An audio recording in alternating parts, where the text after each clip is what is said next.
Hey guys, welcome back to Resistance Chicks for part 2 of Medjugorje. I'm really excited about tonight's show. If you weren't with us last night, you kind of need to go back and watch it first. Feel free to go ahead and stay with us because we're going to have a lot of fun. We'll try to do a little bit of a, like when you watch a TV program that aired last week and you missed it and you want to watch the second half, that's kind of where you're at right now.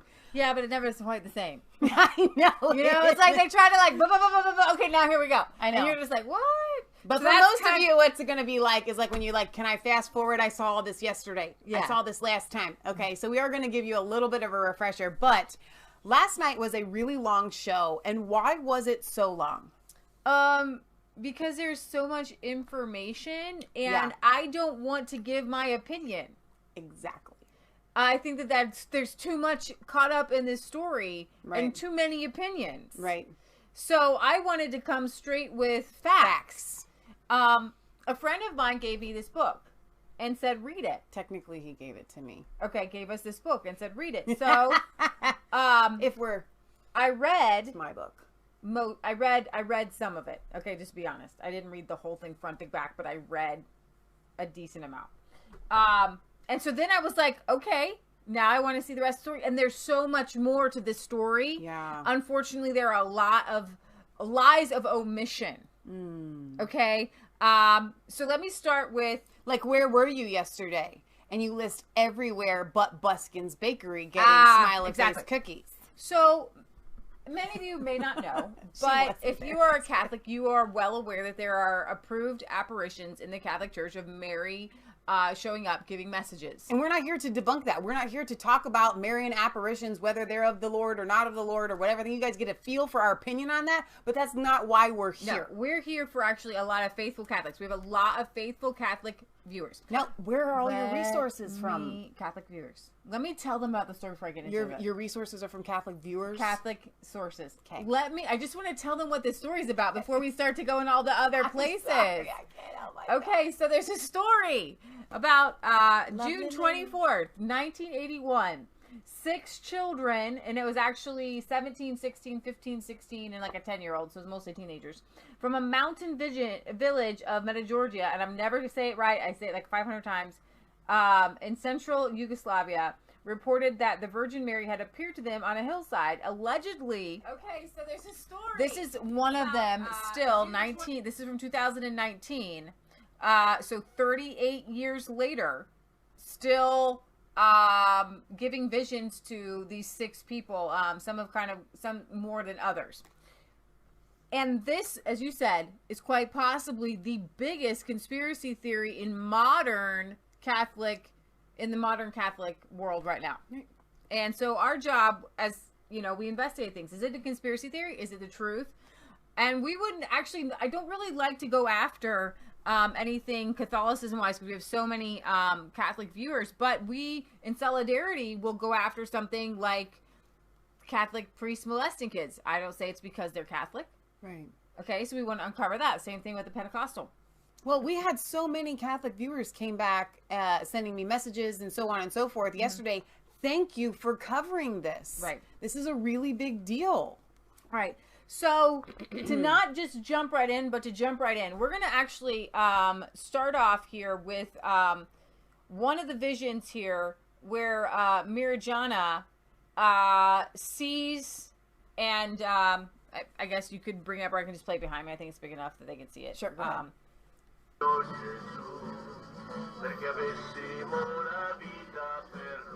She's going back to where there's a bunch of pilgrims. It's scheduled.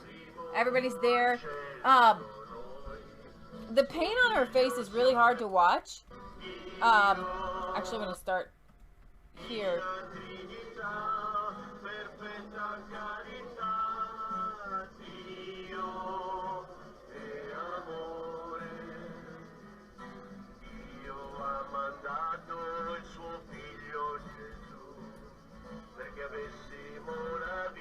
Now, this means a lot to the people in this Croatia, Serbia area. It's built up a giant business. A lot of people have come, and then millions of people, and people who just keep going back, and people keep going back. and the pressure that has got to be on these seers to keep coming and showing up. And so I wanted to kind of skip here in this Croatia, Serbia area. And they pray. Business. A lot of people have come, and then millions. It's around 7 minutes. That. Oh shoot! Sorry. What? Nothing. I just had in the background. It was going twice. She's constantly having to lean on the father next to her.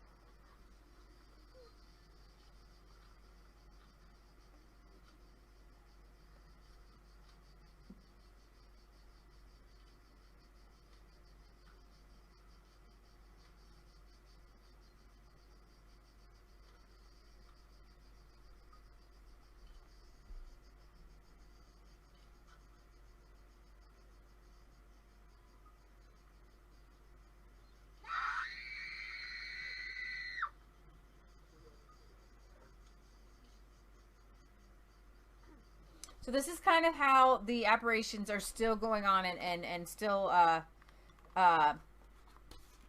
still going. But I wanted to go to this is from Interviews with the Seers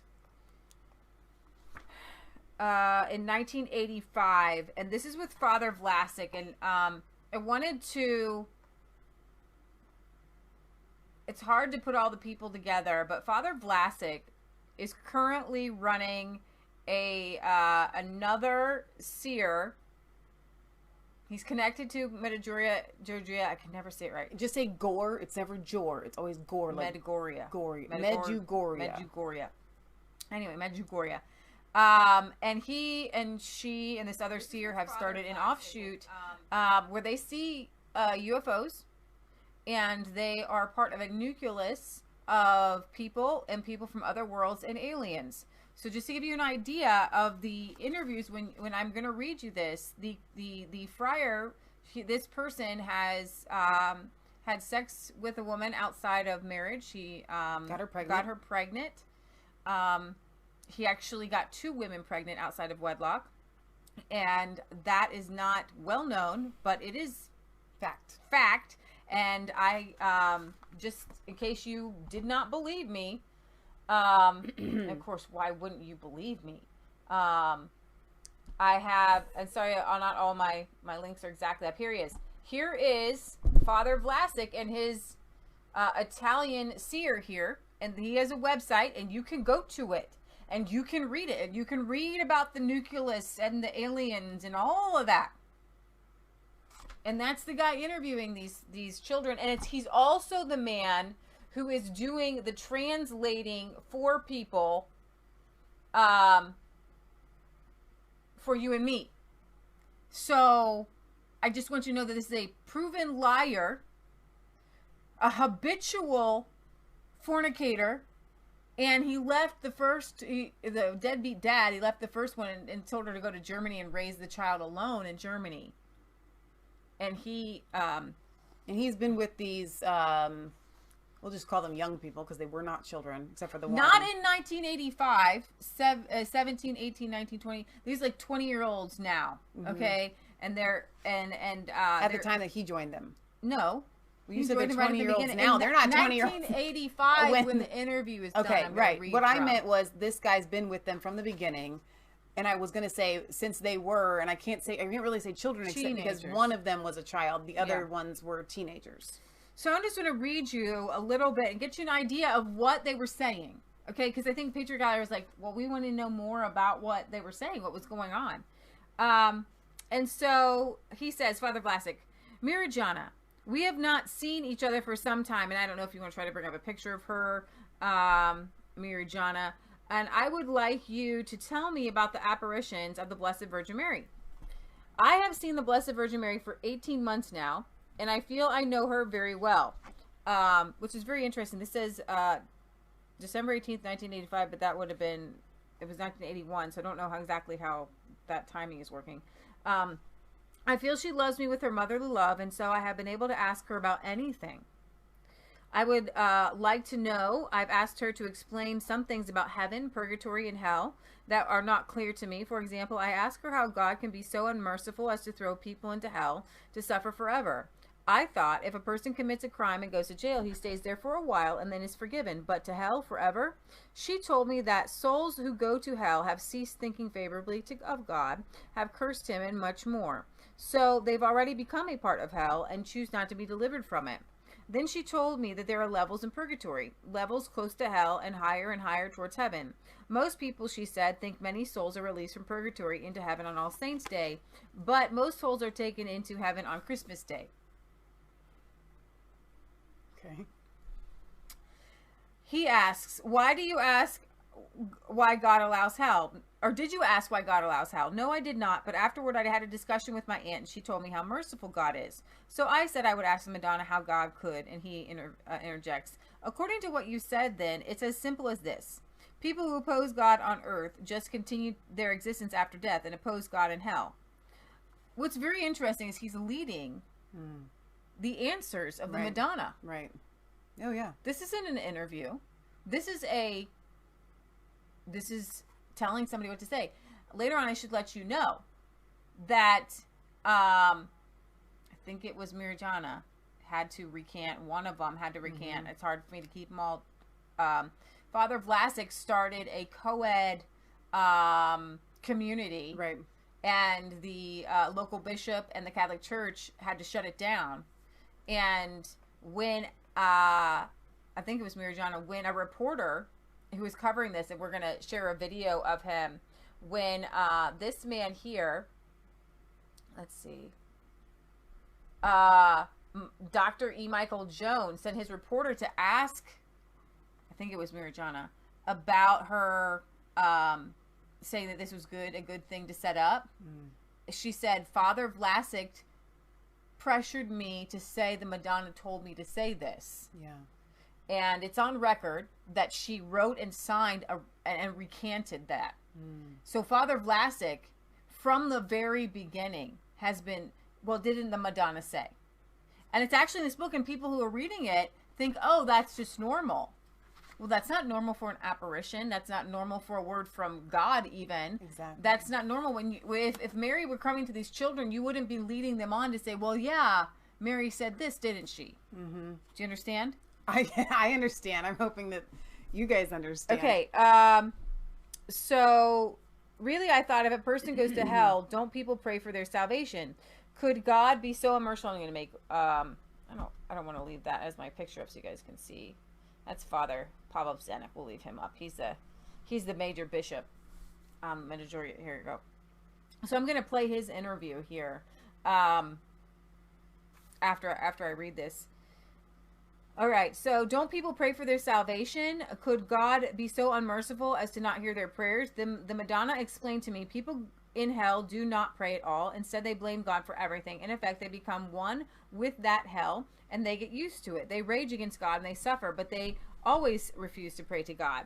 And Vlasic says, to ask him for salvation. In hell, they hate him even more.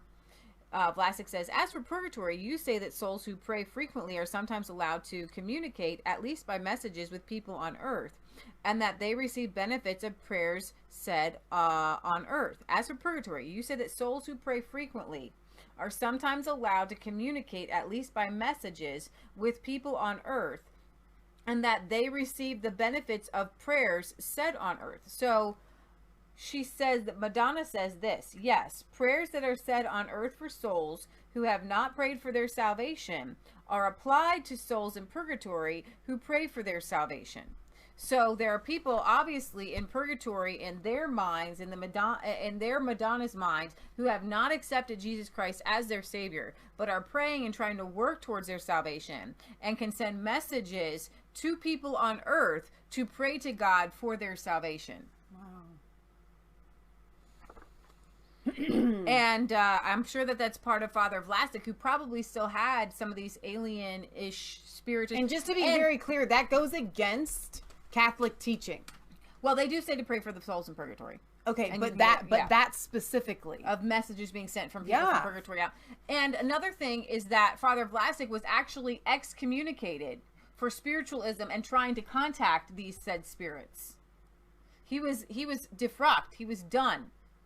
I don't know if he's excommunicated, but he was defrocked. He was kicked out of ministry. When you try to, the only precedent that we have for this biblically, and Mom had talked about us wanting to bring more words, is when Saul asks Samuel to, or excuse me, when Saul goes and asks a witch, A essentially, necromancer, pretty much. to conjure up Samuel, Yeah. and bring him back, and she does Mm-hmm. in the Bible, okay? But it's always the evil forces that try to conjure up the souls of the dead. We see Yeah. this throughout history. So we know that this is an evil thing to do, and yet this Madonna is telling people to do And that there can be messages from the dead. So basically, the seances and things like that, bringing up people from the... How do you think Yeah. you're going to get a message from the dead? Right. That's a message This from is, a ghost. and so that's proof that this is satanic, right there. That Right. one alone by itself. Madonna says you can get Encouraging messages. people to get messages to Right. and from with the dead. That is Satanism. That's Yeah. satanic. Well, it's and demonic. that's Father Vlasic leading the question. I just want to be clear That's here. Father Vlasic, the fornicator, who is leading the question to Mary Jana. Right. Can't we talk to the people in hell? Can't right. we literally talk to them? It's Satan. So, then Vlasic says, only a few go to heaven. And she says, yes, only a few. The least number go to heaven. Did you ask about the conditions for a person to enter heaven? No, I didn't. But we can probably say what they are. So here we have a young person creating theology. So that is why people who go there and come back can completely throw away the Bible and completely, they'll read it, but if it doesn't align up with these messages, this is the new word. Right. And we've talked to somebody, and we've had somebody in the chat, this is their new Bible. This is their new word. And whatever. And what's so funny is that we as Christians and as true Catholics, if it doesn't align up with the word of God, then you throw it out. Right. If you have an apparition, if you have a message, if you have a Pentecostal word, it's got to line up with God's word. Right. And if it goes against that, then you knock it out. And in this instance, you can't just knock out that one line and say, well, then the rest of it's right. Exactly. You have to throw away the whole And so thing. we're going to talk about some of these spin-offs, like the Caritas of Birmingham. That's in America. There is a man named Terry It's like Fresco, whatever. Yeah. And he started, he calls himself the friend of Medjugorje. Yeah. Medjugorje. And they started this thing called the Caritas of Birmingham, and maybe you can bring up a picture for them to see as I talk about it. And it's a community based upon these messages. They live completely off of the books that he writes, the messages that they put together, and one of the Seers goes there all the time. And that's their Mary right there. Hang on, I'm not showing it to them yet. I just pulled it up. Oh, there we go. Okay. There we go. So they have, and it's a community of men and women and children living together. But Terry is the head, and the Catholic Church has disavowed them and said it is a cult. And in addition to that, not only has the Catholic Church disavowed them, I think it's pronounced Cola Francesco. His last name. Here is their and website. Here he is in the top right-hand corner. So just so that Here he is again. just so that people know, that was my highlighted link there.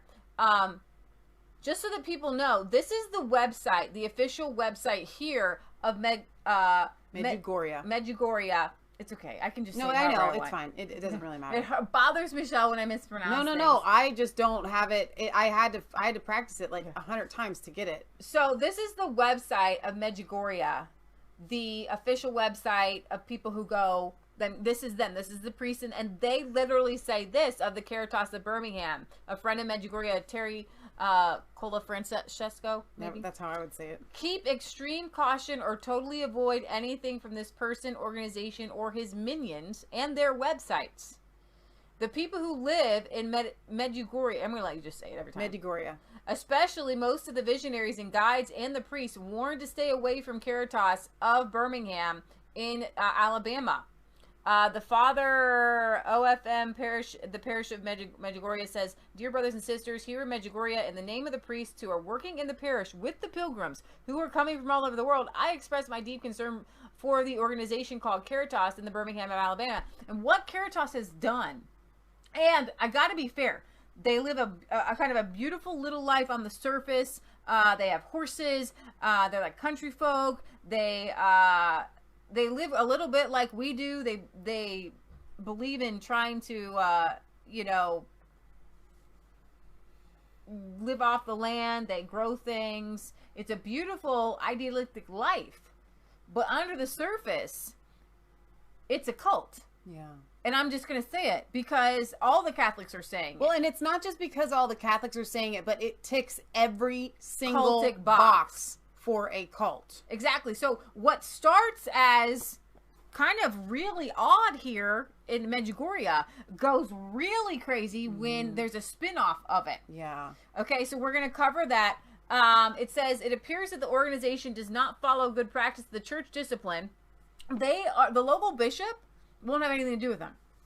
And for our Protestant viewers, that's a really big deal in the Catholic Church. Exactly. If the local bishop denounces something, that's it. It's right, done. Exactly. Before I forget, another thing that I think it was Pope John Paul.